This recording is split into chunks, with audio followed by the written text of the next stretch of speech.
안녕하세요. 오늘은 좀 흥미로운 이야기를 해볼까 하는데요. 바로 어부의 범죄, 법적 역설입니다. 아니, 그냥 낚시 좀 다녀온 건데 이게 어떻게 한 사람을 범죄자로 만들 수 있었을까요? 그 뒤에 숨어 있는 아주 흥미로운 법적 논리를 한번 파헤쳐보겠습니다. 바로 이 한마디. 잠깐 낚시 좀 다녀왔는데 이게 죄라고요? 이 말이 오늘 이야기의 모든 걸 담고 있는 것 같아요. 너무나 평범한 일상적인 행동과 범죄라는 이 무거운 단어 사이의 거리, 바로 이 지점에서 우리의 궁금증이 시작되는 거죠. 자, 이야기의 주인공 A씨를 만나보죠.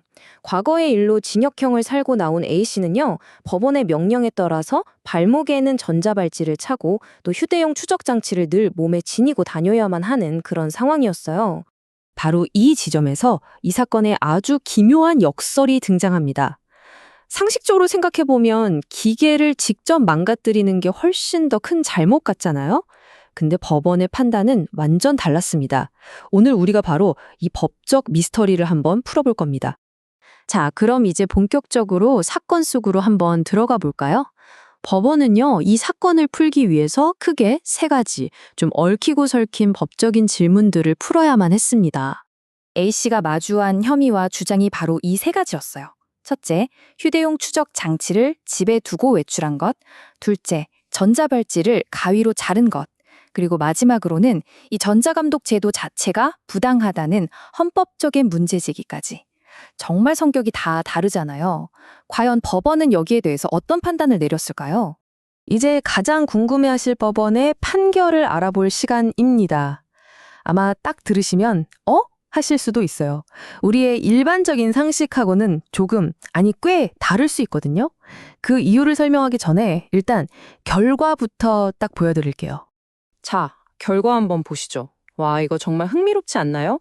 추적 장치를 그냥 집에 두고 나간 건 유죄인데 가위로 전자발찌를 자른 건 무죄래요.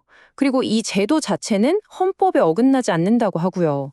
아니, 대체 이 상반된 결과 뒤에는 어떤 법리가 숨어 있는 걸까요? 이 복잡한 법적 퍼즐을 푸는 열쇠, 그건 바로 효용이라는 딱 한 단어에 숨어 있습니다.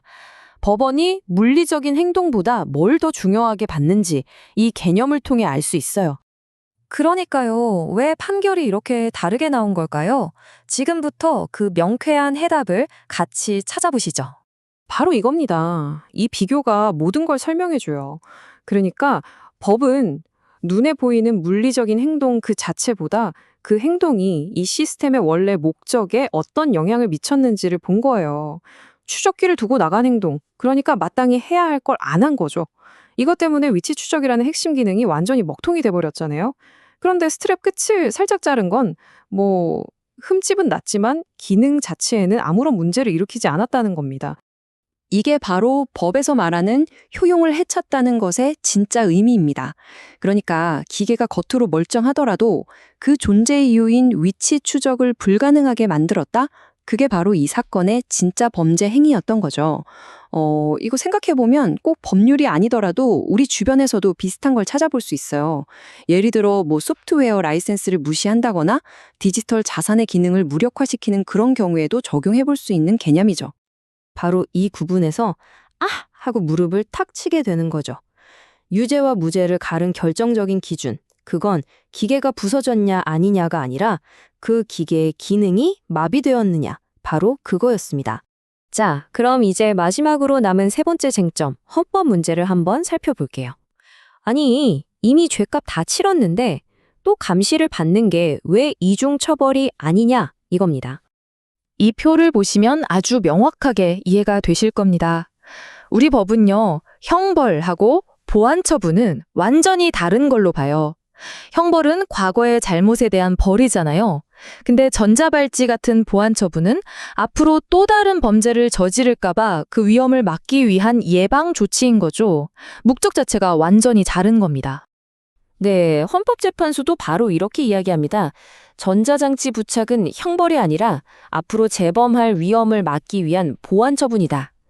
그러니까 목적이 다르기 때문에 감옥 갔다 온 사람한테 전자발찌를 채우는 건 하나의 잘못에 대해 2번 벌하는 이중 처벌이 아니라는 거죠. 자, 이제 이야기를 마무리할 시간인데요. 사실 이 사건은 그냥 한 개인의 특이한 사례로 끝나지 않습니다. 우리 모두에게 생각해 볼 만한 더 넓은 교훈을 던져주거든요. 이 복잡했던 법적 논쟁, 딱 세 가지 교훈으로 정리해 볼 수 있을 것 같아요. 첫째, 겉으로 보이는 행동보다 그 목적과 기능이 더 중요하다는 것. 둘째, 가만히 있는 것, 즉, 해야 할 일을 하지 않는 것도 때로는 적극적인 행동만큼이나 큰 범죄가 될 수 있다는 사실. 그리고 마지막으로 예방과 처벌은 법적으로 완전히 다른 개념이라는 점. 이 세 가지는 꼭 기억해 두시면 좋을 것 같습니다.